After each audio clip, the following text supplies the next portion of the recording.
Fast food నువ్వు order చేసిన వెంటనే ఎంత ఫాస్ట్గా వస్తుందో మన డెత్ కూడా అంతే ఫాస్ట్గా వస్తుంది. ఎందుకంటే మీరే చూసుకోండి, పుష్ప 2 అల్లు అర్జున్ మూవీ రిలీజ్ అయినప్పుడు అక్కడ చనిపోయారు. ఐపీఎల్ బెంగళూరు జట్టు కప్పు కొట్టినప్పుడు అక్కడ 11 మంది చచ్చిపోయారు.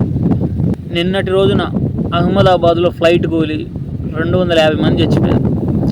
ట్రైన్ యాక్సిడెంట్ జరిగి ఎంతోమంది చచ్చిపోతున్నారు. బస్సు యాక్సిడెంట్ జరిగి ఆటోలు తిరగబడి బైకుల మీద వెళ్తూ పాములు కాటేస్తూ జంతువులు తింటూ ఇట్లా మనిషికి 3వ రోజు అంటే చావు అనే రోజు వెతుక్కుంటూ వస్తుంది.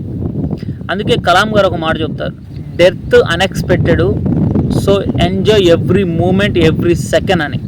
సో ప్రతి సెకండ్ని మన లైఫ్లో మనం ఎంజాయ్ చేయాలి.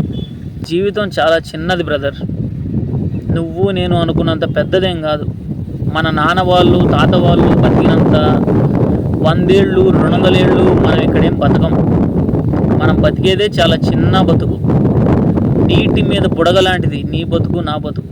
ఎప్పుడు చచ్చిపోతామో తెలియదు. ఈరోజు ఉన్నామంటే అదే నిజం, రేపటికి ఉంటామో లేదో తెలియదు. ఈరోజు హ్యాపీగా ఉన్నామా లేదా అనేదే ముఖ్యం. చివరి నిమిషంలో నీ పాడె మోయడానికి నీకు నలుగురు కావాలి అని. కరోనా టైంలో ఎంతమంది చచ్చిపోయారో తెలుసు కదా. ఈ వైట్ షర్టు ఎంత వైట్గా అయితే ఉందో మన జీవితం కూడా అంత వైట్గా ఉండాలి. ఈ ఆకులు ఎంత గ్రీన్గా అయితే ఉన్నాయో మన జీవితం కూడా అంత అందంగా ఉండాలి, అంత గ్రీన్గా ఉండాలి మన జీవితం కూడా. బ్రతికినన్ని రోజులు నవ్వుతూ బతుకుదాం, నవ్విస్తూ బతుకుదాం.